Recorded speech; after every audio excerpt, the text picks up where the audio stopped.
আসসালামু আলাইকুম। আমি doctor Abu Bakr Siddique, Monima homeo complex, Mohammadpur, Dhaka. মুখে ঘা হলে কি করণীয় বা এটার হোমিওপ্যাথিক চিকিৎসা কি? যে কোনো প্রদাহের তৃতীয় অবস্থা বা শেষ অবস্থার নাম ক্ষত বা ঘা। অতএব মুখের ক্ষত বলতে সাধারণত মুখ গহ্বরের প্রদাহের তৃতীয় অবস্থা বা শেষ অবস্থাকে বোঝায়। সাধারণত 7 প্রকারের ঘা হয়, যেমন ক্যাটারাল, এপথাস, প্যারাসাইট্রিক, আলসারেটিভ, গ্যাংগ্রেনাস, মার্কিউরিয়াল এবং সংক্রামণ অরিস। এই আইটেমের ঘাগুলি আসলে বিস্তারিত বলতে গেলে ভিডিও অনেক বড় হয়ে যাবে, কিন্তু আমি সাধারণত বলি যে কি কারণে এই ঘাগুলি হয়। দাঁত, মুখ ও মাড়ির যত্ন না নেওয়া, জীবাণু সংক্রমণে বা পাকস্থলী বা অন্ত্রের রোগ, সোরা সাইকোসিস, সিফিলিস রোগের কারণে, উগ্র জাতীয় অ্যালকোহলিক ওষুধ সেবন করিলে বা অতিরিক্ত পারদ সেবন করিলে, দীর্ঘদিন নানা প্রকার রোগে ভুগিলে। এই রোগটা যখন আক্রান্ত হবেন কি লক্ষণ প্রকাশ পাবে? যেমন প্রথমে সাদা সাদা ময়লার আবরণযুক্ত দাগ, তার উপর সাদা ময়লার আবরণ উঠে গিয়ে ভাসা ভাসা ক্ষতের আকার ধারণ করা, ঠোঁটে, তালুতে, ফেরিংসে এবং ইসোফেগাসে হতে পারে।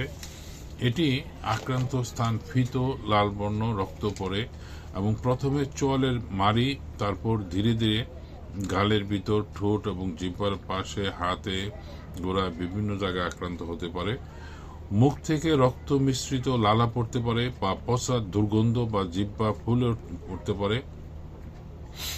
গলার এবং কানের গ্ল্যান্ড ফুলে যায়, বেদনা হয়, বমি হয় এবং খেতে কষ্ট হয়। এটি হয়ে গেলে আমাদের হোমিওপ্যাথিক চিকিৎসা আসলে কি ঔষধ খাওয়া যেতে পারে, এটি আমি আগে বলে নেই যে এই ঘা যদি আক্রান্ত হয়ে যান, একটানা ঔষধ সেবন করতে হবে এবং ডাক্তারের পরামর্শ মতো ওষুধ সেবন করতে হবে। কারণ এটি যদি চিকিৎসা না নেন, তার পরবর্তীতে আপনি ক্যান্সারে আক্রান্ত হতে পারেন। যার জন্য এই ঘাতে যদি আক্রান্ত হন, দ্রুত ডাক্তারের পরামর্শ নেবেন এবং ওষুধ সেবন করবেন। না ভালো না হওয়া পর্যন্ত ওষুধ সেবন করেন, সেটা 1 কোর্স, 2 কোর্স, এমন আছে 3 কোর্স লাগতে পারে।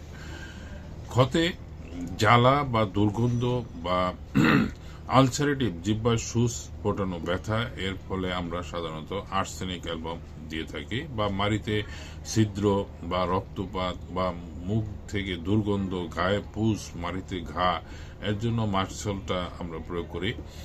পুষ সঞ্চয়ের প্রবণতা বা স্পর্শকাতর, ক্ষতের চারিদিকে ফুসকুড়ি, এর জন্য হিপারসাল ওষুধটা খেতে পারেন। বা ক্ষতের বর্ণ সাদা, মাড়ি পোলা, দাঁতের গোড়া আলগা, মুখে দুর্গন্ধ, নাইট্রিক অ্যাসিড খেতে পারেন। এর সাথে বায়োকেমিক ওষুধ বা ক্যালিমিউর 12x বা নেট্রাম ফস 12x, এই ওষুধগুলি আপনি সেবন করতে পারেন। এটি আমি আগেই বলেছি যে এটি এমন কোনো ওষুধ নয় যে আজকে খেলেন কালকে ভালো হয়ে যাবেন, তা না। ধৈর্য ধরে ওষুধ খেতে হবে এবং আপনাকে রোগ মুক্তি না হওয়া পর্যন্ত এই ওষুধ চালিয়ে যেতে হবে। এবং এই রোগটাকে যদি আপনি চিকিৎসা না নেন, আপনি যে কোনো মুহূর্তে ক্যান্সারে আক্রান্ত হতে পারেন। কারণ এরকম রোগী একবার ক্যান্সার হয়ে গেলে আসলে ওই আশা না করাই ভালো।